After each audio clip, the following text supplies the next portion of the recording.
네, 반갑습니다. 사인가족 여러분. 오늘 수요일 바이브 클래스 역대하 마지막 시간에 오늘 여러분과 함께 같이 나눠보려고 합니다.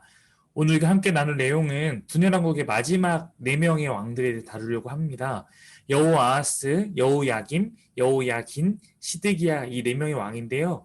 아마도 여러분들이 이 4명의 왕에 대한 이야기들은 머릿속에 잘 정리가 되어 있지 않은 분들이 많이 있을 텐데 오늘 이 시간에 이 영상만 잘 집중해서 보시면 분명히 이 4명의 왕들에 대해서 좀 정리가 되는 그런 시간이 될 거고 특별히 4명의 왕들 이야기가 생각보다 재밌습니다. 그래서 역대하 36장 한 장에 다루는 내용이지만 이 내용을 잘 기억함으로써 우리가 이 한 장이 우리에게 알려주고 싶은 아주 귀한 메시지를 함께 배워보도록 그렇게 하겠습니다. 한번 시작해 보도록 하겠습니다. 자, 일단은 저희가 드디어 분열왕국 20명의 왕들의 노래를 완성했죠. 제가 주일날 여러분에게 소개했었는데 무엇이 똑같을까 이 노래에다가 왕의 이름을 붙여서 이렇게 부르는 건데요. 르아 여여아 요아웃 요아이 무아요 여여여시 이렇게 하면 됩니다. 한번 여러분도 지금 이걸 얼마나 잘 해오셨는지 모르겠지만 분명히 이거를 그래도 한번 이렇게 도전해서 외우고자 하는 분들과 그냥 넘어가는 분들과 또 이것을 목소리 내서 부르는 분들과 그냥 듣는 분들과는 전 차이가 있을 거라고 생각합니다. 한번 같이 그 자리에서 한번 이렇게 해보면 좋을 것 같아요. 르아 여여아 아요아웃 요아이 무아요 여여여시. 네, 어렵지 않죠. 한번 눈을 감고 한번 해보시면 어떨까요? 눈을 감고 르아 여여아 요아웃 요아이 무아요 여여여시. 네, 아마 이거를 뭐 될 때까지 한번 이렇게 외워보고자 하는 마음으로 이렇게 해보시면요. 적어도 20명의 왕들을 외우는데 좀 도움이 될 수 있을 거라고 생각합니다. 그래서 여러분들이 이 기회를 통해서 이 왕들에 대한 이야기를 내가 적어도 한 번은 꼭 붙잡고 넘어가리라는 마음으로 해보시면 좋을 것 같습니다. 자, 이제 그러면 역사의 이야기를 다시 시작해 보도록 하겠습니다. 남유다의 마지막 희망과도 같았던 요시야 왕이 죽게 됐습니다. 그로 말미암아 이제 유다는 멸망을 향해서 빠르게 달려가게 됩니다. 요시야가 죽은 이후에 불과 23년 만에 4명의 왕이 교체되고 유다는 바벨론에서 결국은 멸망하게 되기 때문입니다. 먼저 그러면 요시야 이후에 17번째 왕으로 세워진 여호아하스에 대해서 먼저 여러분에게 이야기를 좀 들려드리도록 하겠습니다. 여호아하스는 살롬이라고도 하고요. 요시야가 죽자 백성들이 세운 왕입니다. 여러분 요시야는 애굽과 싸우다 죽었죠. 그리고 반애굽 정책을 펼쳤던 왕이라고 할 수 있습니다. 이것이 요시야인데요. 요시야를 따르던 백성들이 이 요시야의 4번째 아들인 여호아스를 왕으로 세웠기 때문에 이제 이때만 해도 이들의 그 정책적 입장은 반애굽이라고 할 수 있습니다. 23살에 즉위를 했고요. 통치 기간은 불과 3개월에 불과합니다. 자, 왜 그럴까요? 자, 애굽은요. 요시아가 무기또에서 자신들을 막아섰던 것, 그로 말미암아 그 아수르가 멸망하기 전에 힘을 합쳐서 바벨론 대항하지 못한 것에 대한 분풀이로 본국으로 귀환하다가 유다를 침략합니다. 그래서 바로 느금은 여호아스를 폐위시키고요. 이 요시아의 죽음으로 유다 백성이 세웠던 왕이죠. 이 여호아스를 폐위시키고 자신들의 입맛에 맞는 왕을 세우면서 요시아가 야합니다. 요시아가 자신을 막아선 것을 빌미로 벌금을 거두게 됩니다. 그래서 이제는 애굽이 유다보다 훨씬 힘이 세기 때문에 유다를 자기네 이 그늘 아래 두고자 하는 그러한 시대가 된 것이죠. 제가 예전에도 한번 이 시대 이야기를 다루면서 이 시대를 잘 이해할 수 있을 만한 우리나라의 역사가 있다라고 소개한 바가 있는데요. 바로 남한산성이라는 그 영화 혹은 소설입니다. 이제 이것은 우리 인조 시대 때 이야기를 기반으로 하고 있는 것인데요. 한번 안 보신 분이 있다면 책을 읽는 건 좀 부담스럽다면 이 시대의 이것을 검색해 보시거나 아니면 남한의 산성이라는 이 영화를 한번 보시면 이것이 두 개의 강대국 사이에 놓여 있는 약소국의 운명이고 고민이구나라는 것을 좀 느낄 수 있을 겁니다. 이 남한산성은요, 조선은 원래 명나라하고 약간 4대 관계 같은 이런 관계로 지냈죠. 오랜 동맹을 맺고 이렇게 했습니다. 그러나 이제 조선이 잘 인정하지 않으려는 만주족, 여진족, 이 후금이라는 이 만주의 기반을 둔 이 세력이 세력을 키우게 됐는데요. 이 후금이 후에 청나라가 되고 이들이 이제 명나라까지 이제 침략하게 됩니다. 자, 이제 이런 조선이 명나라는 그래도 인정하고 따라왔는데 조선이 인정할 수 없는 그들의 입장에서 이제 유교 이제 성리학 국가에서 이제 그랬던 이 여진족 기반의 이 후금이라는 이 세력이 국가가 강해지니까 맨 처음에 그들과 좋은 관계로 지내고 했는데 이제 후금은 거기 만족하지 않고 청나라는 이제 사대 관계를 맺자 이렇게 한 건데 거기에 대해서 이제 응답을 해야 되는 상황인 것이죠. 바로 그 상황이 배경이 되어 있습니다. 이제 두 개의 파로 갈려지는데요. 척화파는 여전히 우리 명나라에 대한 의리가 있다. 명나라에 대한 의리를 저버릴 수 없다. 이걸 척화파인데 대표가 김상헌이라는 사람입니다. 반면에 이제 주화파라는 것은 친청, 청나라와 그리고 화친을 맺어야 된다. 이건 대표 최명길이었는데요. 그러니까 이제 친명 세력을 주장하는 척화파는 좀 더 보수적인 기존의 입장을 고수하자는 것이고 주화파 같은 경우는 이미 대세는 넘어갔으니까 이제는 우리가 더욱 고통당하지 않기 위해서 백성을 지키기 위해서라도 이제는 우리가 명나라에 대한 어떤 의리보다는 지금 백성들을 안전하게 보호할 수 있기 위해서는 청나라와 화친을 맺어야 된다. 이렇게 주장하는 것입니다. 이건 옳고 그름의 문제는 역사적으로는 아닐 수도 있겠죠. 왕이 잘 판단해야 되는 그런 상황일 것입니다. 이런 상황 가운데서 이 두 사람이 이제 서로 왕에게 자신들의 입장을 내세우면서 팽팽하게 이렇게 맞서는 그런 내용이, 그런 긴장감이 이제 있는 것입니다. 자, 근데 이제 인조라는 이 당시 왕이 고민을 하다가 고민 끝에 척화파, 즉 명나라하고의 의리를 지키는 쪽의 이야기를 들어주게 되니까 청나라가 여기에 화를 난 거죠. 그래서 그 청나라가 자신들의 사대의 어떤 요구, 조공을 바치라 이런 요구를 받아주지 않는 조선을 침략한 것인데 이것이 병자호란이고 남한산성의 배경이 되는 것입니다. 그래서 아주 쉽게 밀리고요. 결국은 강화도로 가서 버티기를 45일 하다가 결국 인조는 항복을 결정하고 세자와 함께 남한산성에 나와 한강 동편 삼전도에서 청나라의 태종인 홍타이지에게 309 고두를 하는 큰 굴욕을 당했다라는 309 고두이 써 있지만 3번 큰절하고 9번 땅에 머리를 맞아서 그 소리가 태종에게 들리도록 하는 거였는데 이 이후에 이마에 피가 철철 흘렀다고 그렇게 나와 있습니다. 자, 이 배경을 이해하고 있다면 이제 이 지금 마지막 유다의 역사를 이해하는 데 좀 도움이 되는데요. 이런 것이죠. 바벨론과 애굽 사이에서 눈치를 보는 이스라엘입니다. 그러니까 친애굽의 어떤 노선을 타는 것이 유다 왕조에 물론 요시아는 반애굽을 했지만 그러나 기본적으로 유다 왕조는 애굽과는 좀 더 친하게 지내는 그런 성향이 많이 있었고 이 이후에도 그런 입장을 견지하고자 합니다. 그래서 유다 왕조의 왕들은 친애굽 성향을 갖고 있었고 이제 친바벨론 그러니까 다시 좀 더 구조하면 요시아 때는 요시아가 워낙 큰 강성한 나라를 만들었으니까 이제 애국가도 한번 붙어보자라는 어떤 마음을 먹었지만 약소국일 때는 결국 누구에게 우리가 좀 더 친밀하게 해서 우리의 생명력을 유지하느냐 이거 중요해서 아수르에게도 조공을 바치기도 하고 그러는데 이제 이후에는 애굽에게 그렇게 붙어서 살기로 이들이 결정했다는 것입니다. 그런데 이제 이 아수르도 무너졌던 상황이 그렇죠. 근데 이 아수르를 무너뜨렸던 바벨로니아라는 제국이 이제 아수르 무너뜨리고 강성한 국가가 되는데 이 강성한 국가가 이제 유다를 침공하게 되는 것이 어떻게 보면 앞으로의 일이기 때문에 이제 하나님은 예레미야를 통해서 너희가 이제 이렇게 바벨론에게 침공을 당하게 되는 것이 지금 너희의 죄로 인한 나의 심판의 방법이니까 고통을 최소화하기 위해서 바벨론에게 최대한 이제 이렇게 우호적으로 대하는 것이 그나마 너희가 백성들의 고통을 덜 당하는 길이다. 이 심판은 내가 정한 것이다. 이런 식으로 예레미야를 통해서 말을 하게 되는 것이죠. 그래서 예레미야가 이제 이거에 대해서 말을 하면은 이제 신하들이 주축된 이 애굽 친애굽 세력이 예레미야나 이제 이런 사람들을 막 학대하고 감옥에 가두고 이런 일들이 펼쳐지게 되는 것입니다. 자, 이제 역사 지리를 한번 보시면요.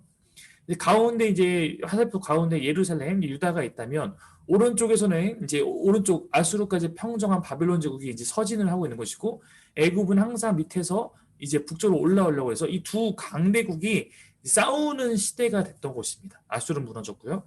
애굽 대 바벨론 사이에서 유다가 결정을 잘해서 이제 자신들의 어떤 나라의 운명을 잘 찾아가야 되는데 이 시대가 이제 어떻게 변했는지 한번 보십시오.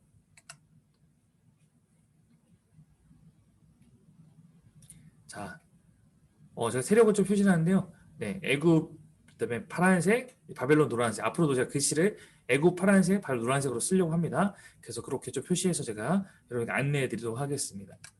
자, 이제 이런 상황에서 애굽 바로 느고가 여호와스라는 그 요시야의 아들을 백성들이 세웠는데 그를 포로로 잡아가고 애굽이 입맛대로 세운 왕이 요시야의 둘째 아들인 이제 엘리야김인데요. 엘리야김의 이름을 여호야김으로 애굽이 이름도 마음대로 바꿨습니다. 완전하게 애굽의 손아귀에 이제 유다가 들어간 것이죠. 그래서 애굽이 이 왕을 세울 때 왕의 나이가 25세고 11개월, 11년입니다. 11년. 죄송합니다. 11년이에요. 11년을 609년부터 598년까지 11년을 통치하게 됩니다.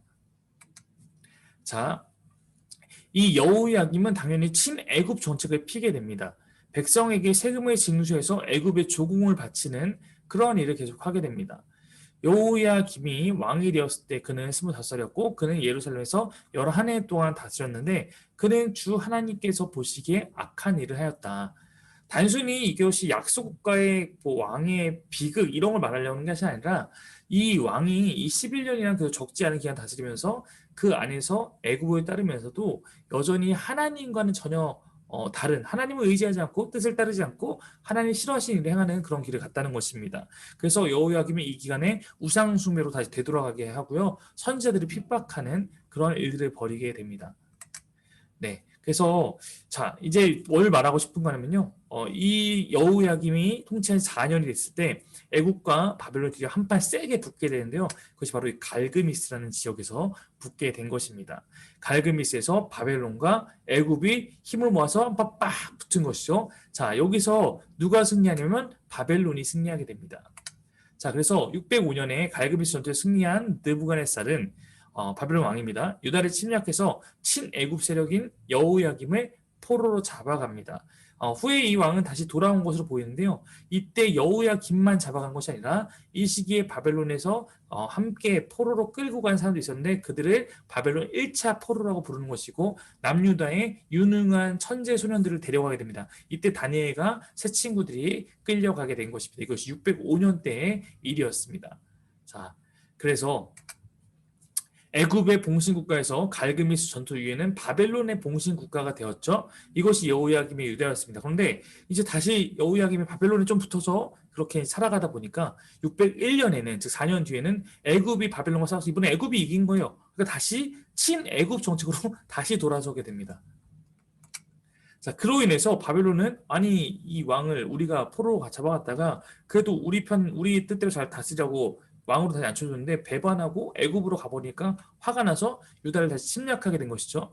성경은 그러나 이러한 이 침공의 이런 재앙들이 여호야김과 백성들의 죄 때문이라고도 말하고 있습니다. 물론 이것은 느부갓네살 왕의 분노이기도 하지만 이 분노를 하나님께서 이 백성들을 깨닫게 하기 위한 몽둥이로 사용하시는 것이죠.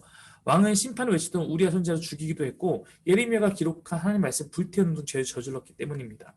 자, 그래서 이때 바벨론 쳐들어왔는데 그때 마치 여호야김이 죽습니다. 여기 죽는데요. 그래서 이 정권이 바뀐 거예요. 여호야긴이라는 여호야김의 아들이 왕이 되었던 때입니다. 18살에 즉위한 거니까 빨리 즉위한 것이죠.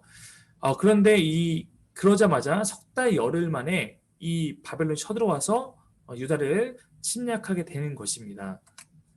바벨론의 침공으로 여호야긴은 폐위되죠. 그리고 여호야긴도 다시 포로로 잡아갑니다. 이게 2차 포로인데요. 이때 함께 잡혀간 사람이 에스겔을 포함한 1만 명의 사람인 것입니다. 그래서 여호야김은 1차 포로 때 갔다가 여호야김 다시 와서 통치를 하다가 죽게 된 것이고 그의 아들 여호야긴은 바벨론이 쳐들어와서 다시 잡아가게 되고 그때 2차 포로도 잡아갔다. 이렇게 생각하시면 됩니다. 그래서 바벨론이 2차 포로 잡아가면서 시드기야라는 왕을 세우는데요. 그는 요시야의 세 번째 아들이니까 여호야긴에게는 삼촌이 되는 것이죠. 네. 그러니까 즉위는 21세에 하니까 아마도 좀 어린 삼촌이었던 것 같고요. 이 왕도 11년에 통치를 하게 되고 바로 20번째 왕인 시드기야가 마지막 왕입니다. 원래 마따니아라고 하는데요. 바벨론에서 시드기야라고 이제 왕의 이름을 붙이게 된 것입니다.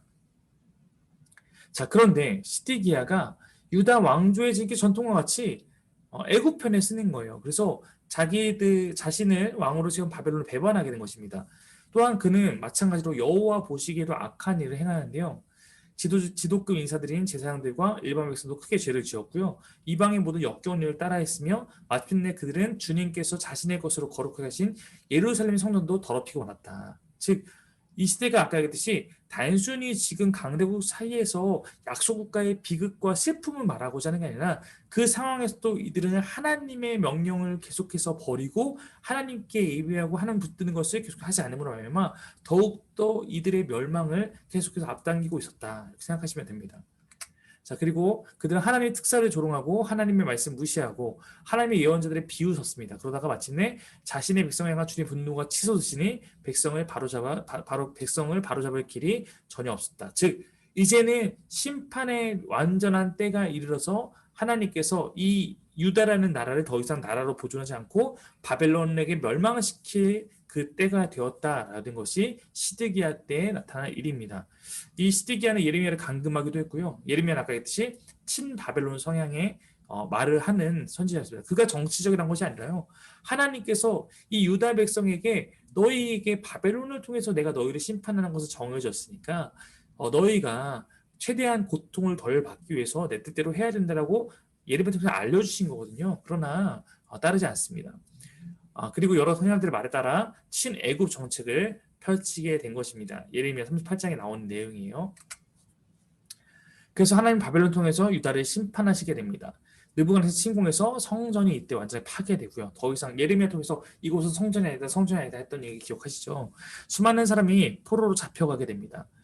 이 시드기야의 아들은 목이 베어 죽임을 당하고요. 시드기야는 아들이 죽는 것까지는 눈으로 본 후에 두 눈이 뽑혀서 쇠사슬로 결박당해서 바벨론으로 끌려가게 됩니다.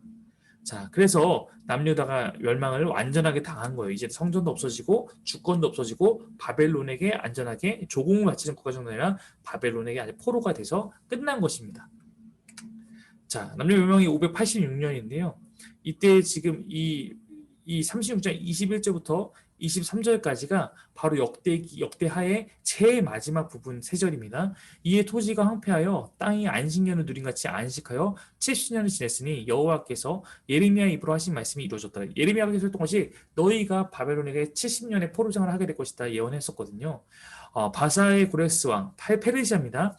페르시아의 고레스 왕 원년에 1년에 여호와께서 예레미야 입으로 하신 말씀을 이루시려고 여호와께서 바사의 고레스 왕의 마음을 감동시키시매 그가 온 나라에 공포도 하고 조서 내려 이르되 바사 왕 고레스가 이같이 말하노니 하늘이신 여호와께서 세상 만국을 내게 주셨고 나에게 명령하여 유다 예루살렘에 성전을 건축하라 하셨느니 너희 중에 그의 백성된 자는 다 올라갈지어다 너희 하나님 여호와께서 함께 하시기를 원하노라 하였더라.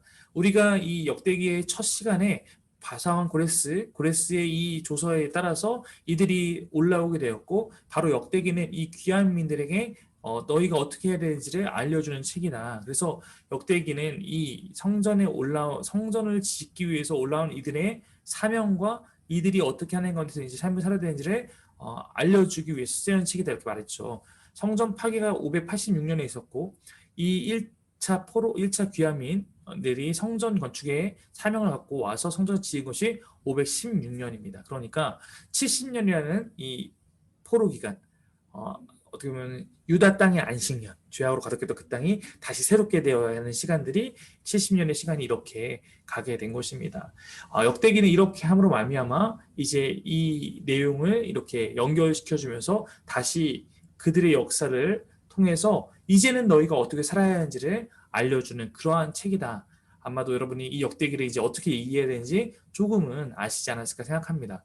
여기서 제가 마지막으로 전하고 싶은 하나의 메시지가 있는데요. 하나님의 반전 디테일입니다.